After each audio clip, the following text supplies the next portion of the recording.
যখন ভারত আর পাকিস্তান একে অপরের মুখোমুখি হয় তখন গোটা বিশ্বের ঘড়ির কাঁটা যেন থমকে যায়।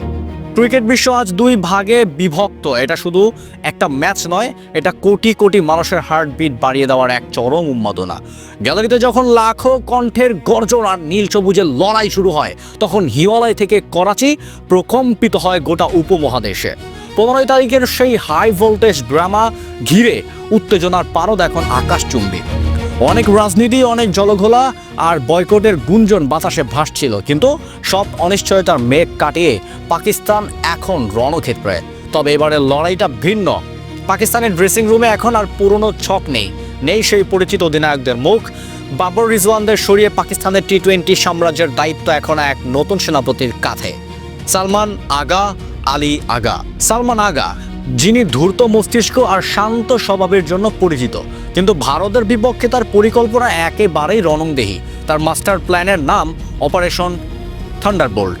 সালমান আগার প্রথম স্ট্র্যাটেজি টপ অর্ডার এক্সিকিউশন। তিনি জানেন ভারতের ব্যাটিংয়ে মেরুদণ্ড তাদের টপ 3।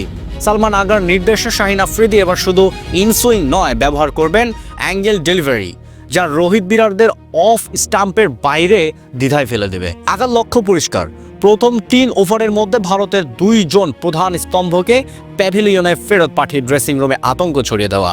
মাঝের ওভারের যখন সূর্যকুমার যাদব বা হার্দিক পান্ডিয়া ঝড় তুলতে চাইবেন, তখনই শুরু হবে সালমান আগার আসল খেলা। অধিনায়ক নিজেই যখন বল হাতে নেবেন, তিনি হবেন ভারতের জন্য এক রহস্যময় ধাঁধা। তিনি ভারতের ব্যাটারদের ইগোতে আঘাত করার পরিকল্পনা করেছেন, ছোট টোপ দিয়ে বড় শট খেলতে বাধ্য করা এবং সীমানার বাউন্ডারি লাইনে ক্যাচ ধরা। এটাই হলো আগার তৈরি করা স্পিন ফাঁদ। বোলিং নয়, পাকিস্তানের আসল চমক থাকবে ব্যাটিংয়ে। সালমান আগা দলকে বার্তা দিয়েছেন, হারলেও বীরের মতো হারো। ভারতের জাসপ্রীত বুমরাহকে ডিফেন্স নয়, বরং শুরু থেকেই প্রতি আক্রমণ অর্থাৎ কাউন্টার অ্যাটাক করার মাস্টার প্ল্যান সাজিয়েছেন তিনি। নতুন ওপেনিং জুটির কাঁধে দায়িত্ব দেওয়া হয়েছে প্রথম 6 ওভারে আকাশ ছোঁয়া রান রেট বজায় রাখার, যাতে ভারতের ফিল্ডাররা চাপের মুখে ভুল করতে শুরু করে। অনেক বাধা এসেছে, বয়কটের ডাক উঠেছিল, কিন্তু পাকিস্তান পিছপা হয়নি। কারণ সালমান আগা জানেন, ভারতকে এই মেগা ইভেন্টে হারানো মানেই রাতারাতি নায়ক হয়ে যাওয়া। একদিকে ভারতের অভিজ্ঞতার পাহাড়, অন্যদিকে সালমান আগার তারুণ্য আর ধূর্ত মস্তিষ্কের লড়াই। পাগল করা উন্মাদনা, গায়ের লোম খাড়া করা উত্তেজনা আর কোটি মানুষের প্রার্থনা।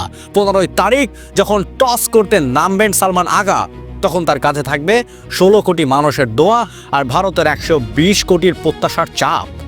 মাঠের বাইরে কথার লড়াইয়ে পাকিস্তান পিছিয়ে থাকলেও মাঠের ভেতরে Salman agar silent master plan ভারতকে স্তব্ধ করে দেওয়ার জন্য যথেষ্ট। কিন্তু জানেন, এই এক ম্যাচ তাকে অমর করে দিতে পারে পাকিস্তানের ক্রিকেট ইতিহাসে। উত্তেজনা তুঙ্গে মাস্টার প্ল্যান তৈরি। ভারতের নীল প্রাচীর নাকি সালমান আগার সবুজ ঝড়? শেষ হাসি হাসবে কে? ইতিহাসের পাতায় কি নতুন কোনো বীরের নাম লেখা হবে? অপেক্ষা করুন 15 তারিখের সেই মাহেন্দ্র ক্ষণের জন্য। ক্রিকেট বিশ্ব কাঁপছে, আপনি তৈরি তো?